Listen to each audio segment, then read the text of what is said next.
hidrográficas, infraestructura verde, política ambiental y empoderamiento comunitario. Ha trabajado en la región fronteriza de Estados Unidos y México y colaborado con pueblos originarios, también con varias organizaciones regionales e internacionales. Y finalmente, bueno, nosotros tenemos la suerte de tenerlo aquí en La Laguna con motivo de esta actividad. Muchísimas gracias, doctor, por acompañarnos. No, es un placer estar aquí de nuevo, aquí en Torreón, y muchas gracias al Implan y sus colaboradores. Y me encanta el nombre para empezar, de Octubre Urbano, y por eso andamos aquí. Claro que sí. Muy bien. Doctor, ¿en qué se parecen las situaciones medioambientales, las crisis hidrográficas, todas estas cuestiones que luego se abordan desde diferentes puntos de vista? ¿En qué se parecen en los estados fronterizos de una manera particular? ¿En qué se parece a Sonora, a Chihuahua, a Nuevo León, a Tamaulipas? ¿Qué converge en torno a estos temas? Es muy interesante lo que converge, y es la forma en que hemos venido desarrollando nuestras ciudades. Lo más común que yo veo es que tenemos mucho cemento. Tenemos muchas superficies duras, les llamamos, que son las calles, que son a veces banquetas, que son techos, que son canales encementados. Y eso genera muchos cambios en el ambiente urbano, como que le da un rechazo a la naturaleza y le da un rechazo al agua, cosa que tenemos muchos problemas con el agua. Pero eso me llama mucho la atención. En Hermosillo es lo mismo, aquí en Torreón, un poquito en Saltillo, pero eso es lo que converge, eso es lo que nos une, pero eso es la oportunidad también de empezar a pensar de cómo regresamos un poquito, cómo desarrollamos ciudades naturales. Lo que eso significa es ciudades sembradas, con arboladas, perdón, ciudades con sombra, ciudades que infiltren agua, ciudades no tan consumidoras de agua, pero productoras de agua. Eso se oye muy raro, pero se puede. Productoras de agua en el sentido de qué pasa con el agua de lluvia cuando llueve en Torreón. ¿Qué pasa con esa agua? ¿A dónde se va? ¿Qué hace? ¿Qué no hace? ¿Qué estragos? ¿Qué no estragos? Y esa es una gran oportunidad que nos converge también en estas ciudades. Ajá. Seguimos un modelo común, o sea, nos quisimos parecer a las ciudades fronterizas entre Estados Unidos, pero cuando uno vaya, uno ve mucho verde y hay una gran diferencia. Dice, pues, seguramente es el clima, acá habrá más humedad. Nosotros somos secos, secos, secos. Sí, en algunas ciudades. Yo vengo de una ciudad medio chiquita, que es no más de 1 millón de gentes, similar a Torreón, similar a Hermosillo. Pero Tucson también es como muy alternativa, muy progresiva, muy hippie, muy... Sí. y trae un gran historial de planeación urbana, al igual de activismo urbano. Eso es muy interesante. Y sí es cierto, Tucson es pionero, que es donde vivo recientemente, es pionero en cuestiones de lo que le llamamos infraestructura verde, es pionero en cuestiones de cosecha de agua de lluvia. Hemos transformado nuestras calles, estamos restaurando nuestros ríos. O sea, Tucson, al igual que en Torreón, tiene un río que se llama Santa Cruz, que está muerto. O sea, el río anda cientos de pies abajo de nosotros, pero lo hemos regresado a la vida, a que vea la luz, así se le dice en esto, o sea, que el río vea la luz. Imaginemos un río Nazas en Torreón que vea la luz. Eso estaría... Iba a decir una palabra que no debo, pero eso estaría fregón. Sí. O sea, sí, se entendió. Sí. Y le da una plusvalía a la ciudad. Un Torreón con un río fluyendo, eso te cambia la dinámica económica, cultural, social de una ciudad, ¿eh? Sí. Y es lo que estamos haciendo en Tucson. Ya llevamos mucho tiempo, no nada más yo, es una serie de grupos, de gobiernos. No es fácil, pero sí se puede. Lo interesante es que la ciencia nos dice que se puede. ¿A qué precio? Porque todo tiene un costo, ¿no? Todo tiene costo, pero también, y eso le digo mucho a los gobiernos, es que alguien le tiene que invertir a su comunidad. Si no es el gobierno, ¿quién? Si no es el bienestar social, ¿quién? Y ¿qué costo tiene la vida de un río y cuántos árboles puede sembrar un río? ¿Cuántas aves puede traer un río? ¿Cuántos polinizadores puede traer un río?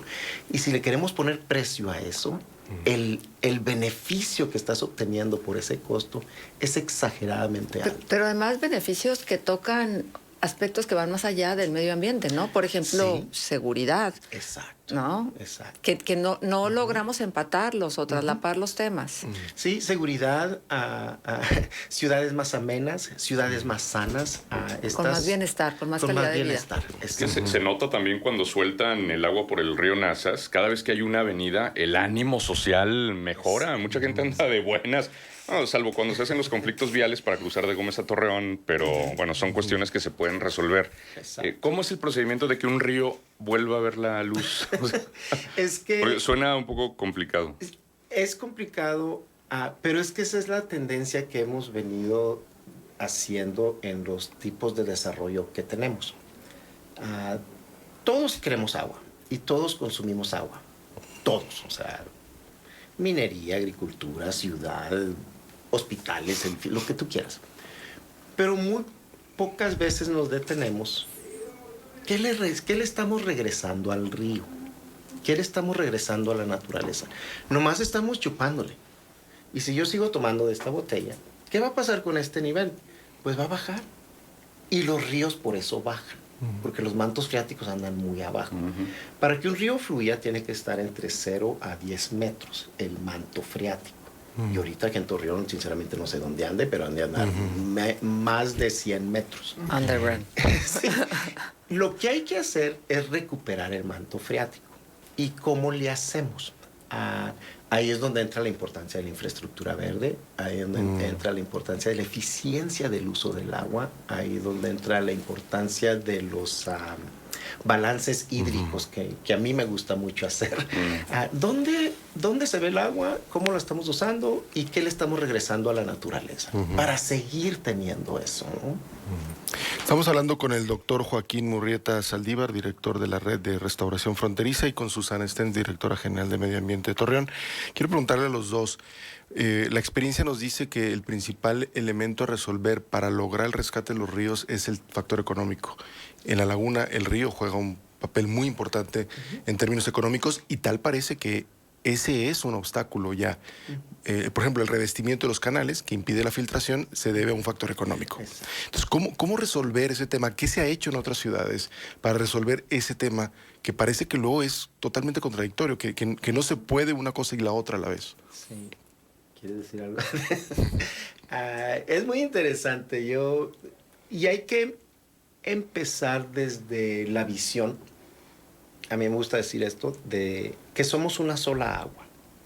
O sea, el agua de la ciudad es una sola agua. Sin embargo, las agencias, las instituciones académicas, empezamos a fragmentar estas aguas. Es que es agua de drenaje. No, es agua tratada. Es agua de lluvia. Es agua de río. Es agua de la ciudad.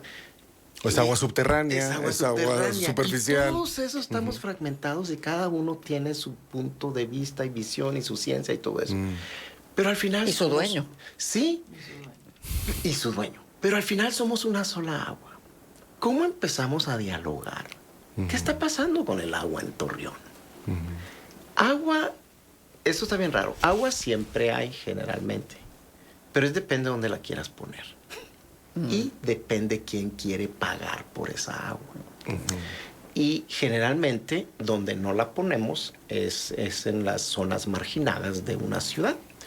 Pero eso trae muchas implicaciones.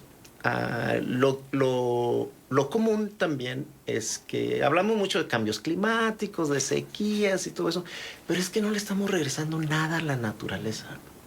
A lo que me refiero es, hay canales encementados aquí en Torreón, y hay muchos. Imaginemos que esos canales encementados, que son los dadores de vida, los corredores de polinizadores, si es que estuvieran no encementados y con su vegetación natural. A eso me refiero con regresar la naturaleza a la ciudad. Imaginemos cualquier canal en Torreón que esté cementado, que no estuviera encementado y que tenga una estructura ideal que se puede, ahí es donde entra la técnica, para infiltrar esas aguas. para que dejarlas correr cuando llueve. Pero el criterio de no desperdicio, porque tal pareciera que encementar un canal garantiza que no se desperdicie, que también es bastante relativo ese criterio, ¿no? Pero digo, se parte de ello, ¿no? Hay que recordar que Torreón no es que hace mucho tiempo tenía tajos. Sí, lo que hoy es el Boulevard Constitución tenía un tajo maravilloso por el que cruzaba el agua y había otros tajos que eran importantes dentro de lo que tenía que ver con la ciudad. Pero resulta que alguien dijo, no, se está desperdiciando mucha agua, hay que contenerla. Sí, y sí es cierto todo eso, pero otra vez, ¿cuáles son los balances que queremos o que podemos tener? Lo que andamos haciendo aquí, por ejemplo, lo que va a suceder mañana en un malecón, aquí en Torreón, es qué pasa en ese malecón cuando llueve. Un camellón. En un camellón, perdón. Pues se inunda con las lluvias. Ya está lleno de agua. ¿Qué pasa con esa agua? En vez de aprovechar esa agua, hacer una infraestructura verde, guiar esa agua al camellón, y ahí se va a empezar a infiltrar esa agua. Y le ponen matitas y que se vea bonito y va a llegar una mariposa y un pajarito y la gente va a tener sombra y ese tipo de cosas. Pero esa infraestructura pequeña empieza a infiltrar agua. Imaginemos que todos los camellones de Torreón, donde se pueda, donde exista la oportunidad, como decimos, empezamos a infiltrar agua. Así despacito. Eso te va a cambiar la estructura de la infraestructura verde en Torreón, que sí hace mucha falta. Nuestras ciudades son muy calientes, generan mucho calor por las superficies duras. Yo no estoy hablando de los canales de riego para la agricultura. Esos está bien que estén encementados. Yo estoy hablando de los canales que te sacan el agua de la ciudad cuando llueve. Hay otras formas de manejar las aguas de tormenta. No necesitamos encementar los canales para eso. Al contrario, necesitamos ayudarle a la naturaleza a recuperar esos mantos freáticos. Entonces, no hablamos, porque acá cuando hablamos de canales, hablamos de los canales que utilizamos para el agua, para uso agrícola, ¿no? No estamos hablando de eso. Estamos hablando pero de lo subterráneo, o sea, de la infraestructura subterránea, porque aquí no hay ningún canal. A ver, dime. Poco drenaje pluvial que hay, yo creo. A eso me refiero. Yo entiendo que a eso se refiere. El drenaje pluvial. Y a dónde, nada más imaginemos a dónde va el agua cuando llueve, ¿verdad? Que generalmente vas al suroriente y es cuando se inundan todas estas colonias que son más vulnerables. La Santiago Ramírez, todas estas, las lagunas de regulación. Y es relativamente sencillo, yo creo que me compliqué la existencia, pero es relativamente sencillo explicarlo. ¿Qué sucede cuando llueven en el monte, en la naturaleza? Eso es muy interesante. El 50% de la lluvia se infiltra. Naturalmente, eso sucede en nuestra región. ¿Qué pasa cuando ponemos una ciudad encima de la naturaleza, como Torreón? Porque antes aquí era la naturaleza. Torreón no ha existido toda la vida. Y bueno, ya tenemos una ciudad. ¿Qué pasa con eso? En nuestras ciudades, máximo infiltramos 10% de la lluvia. ¿Qué pasa con toda esa gran cantidad? Y si llueve, ¿eh? ¿Qué pasa con toda esa gran cantidad de agua que anda en nuestras calles? Uno dice, no, pues va a salir por allá y se va a llegar al río y se va a infiltrar en algún lado. No. Lo que sucede, desafortunadamente, la gran parte de esa agua se nos evapora, se nos va. Y ya en estado gaseoso, pues ya se nos fue. Ya a lo mejor esa agua se va a ir a Sonora, se va a ir a Estados Unidos, se va a India, ahorita que India tiene... Porque es la misma agua a nivel planetario. Claro. Es la misma agua todo el tiempo. A nivel mundial, a nivel terrícola, nos llueven en pulgadas, 34 pulgadas diarias en el mundo. O sea, ¿cómo se anda moviendo esa agua? Y con los cambios climáticos, con las temperaturas, con todo eso, nosotros estamos contribuyendo a que las aguas se muevan de una manera distinta. Por eso tenemos sequías. Ahorita tenemos sequías en esta región del mundo, pero ahorita tenemos inundaciones en India, por ejemplo. Y eso es por efectos de cómo hemos venido creciendo, cómo hemos venido consumiendo un montón de cosas. ¿Y cómo nos vamos a poner de acuerdo todos? Porque finalmente es patrimonio de todos. Y eso vuelvo a lo de somos una sola agua. esa es una política ambiental en Estados Unidos, donde ya a nivel local, a nivel municipal, a nivel estatal y hasta a nivel nacional estamos hablando de eso, ¿no? Ahora, el caso de Arizona, Sonora, Coahuila, La Laguna, se tiende a pensar que como vivimos en una zona semidesértica, luego puede ocurrir que mucha gente considere que como no hay mucha vegetación, pues no hay que hacer mucho o no hay que cuidar lo que tenemos, ¿no? Y eso puede también convertirse a la larga en un obstáculo para una cultura ambiental, ¿no? Es decir, bueno, vivimos en un desierto, pues no hay mucho que cuidar. Sí, no están así, ¿no? Y es interesante porque somos ciudades desérticas, sí, pero tanto en el desierto de Chihuahua, que Coahuila es parte de, y en el desierto sonorense, que Hermosillo es parte de, tenemos una franja en medio, y esa franja es la Sierra Madre, que para mí son los orígenes del agua. Sin embargo, estos dos desiertos son los más biodiversos del mundo. Es donde vas a ver más flores, es donde vas a ver más árboles, es donde vas a ver más fauna de cualquier desierto del mundo. Y eso es muy interesante verlo, cómo crecemos como ciudades desérticas. No veneramos, no respetamos, no queremos, no nos gusta. No nos sentimos parte. No nos sentimos parte de... Aquí el lema es vencimos al desierto. Sí, los titanes del desierto, nos dicen allá en Sonora, que ya le dimos en su torre, ¿no? Y sí es cierto, lo hemos controlado. Pero lo hemos controlado de una manera, otra vez lo voy a decir, lo hemos colonizado. Y la estética que queremos de nuestras ciudades es totalmente europea. Queremos pasto, queremos arbolitos verdes todo el tiempo. O playera. Sí, o playera. Y dice uno, oye, ¿y dónde quedan los mezquites? ¿Dónde quedan los huizaches? ¿Dónde quedan las cactáceas? ¿Dónde queda todo eso que dan una dinámica muy global de productividad, no necesariamente humana? Y esa es otra observación.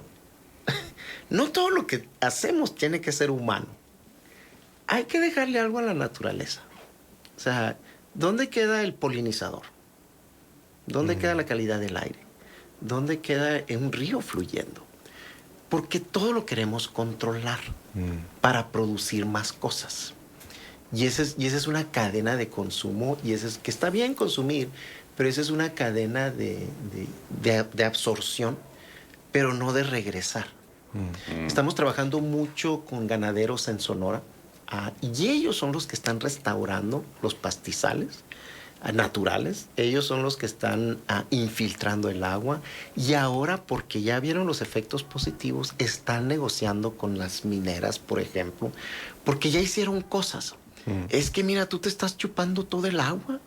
Nosotros también nos chupamos el agua, pero mira, ya les estamos regresando un poquito al río, ya empieza a fluir mejor, ya estamos infiltrando más, hay mejor cobertura vegetal. Todo eso es infraestructura verde, que disminuye erosión, infiltra agua, tienes más cobertura vegetal, disminuyes cambios de calor, y es relativamente sencillo. Por eso le llamo yo a todo esto, es una cultura de conservación, de restauración, pero también de productividad, que la productividad tiene que estar en balance con una productividad natural y una productividad al beneficio del ser humano. Sí, ¿qué se requiere? ¿Voluntad? De voluntad y de cambio de estética. Es que estamos muy acostumbrados a tener nuestras ciudades llenas de cemento. En vez de tenerlas llenas de árboles, llenas de pastos, llenas de flores de la región, porque esas son las que están adaptadas por más de miles de años en nuestra región y no requieren de tanta agua. Por ejemplo, tengo entendido que en Tucson hay una regulación en relación al tipo de árboles que se ponen en algunos lugares. Digo, sí. ¿Eso será posible? Ya estamos sobre el tiempo, desgraciadamente. Son muchos detalles, y otra vez es una cultura urbana que se está creando, que se debe de crear si queremos mantener esos balances hídricos. Ya, claro. Susana, y entonces, octubre urbano y hoy actividad, mañana también. Sí, el día de hoy a las 10 de la mañana estamos en el Ibero con una plática que va a dar Joaquín, el doctor Murrieta. Por la tarde vamos a tener un taller. Es un taller de cupo limitado, aproximadamente 30 personas, ya lo tenemos lleno, en donde van ahora sí que a arrastrar el lápiz y van a hacer ahí una propuesta de jardines polinizadores y de infraestructura verde. Qué lindo. El día de mañana es la intervención directamente, Boulevard La Libertad y Avenida Juárez. Y el jueves hay un panel. ¿A qué hora también será con eso expertos. mañana? El día de mañana estamos a partir de las 9 de la mañana. Van a ser aproximadamente 3 horas, pensamos. Y tenemos agenda completa con el doctor. Cada minuto lo estamos desquitando. Con desarrolladores de vivienda también lo hemos puesto en contacto. Magnífico.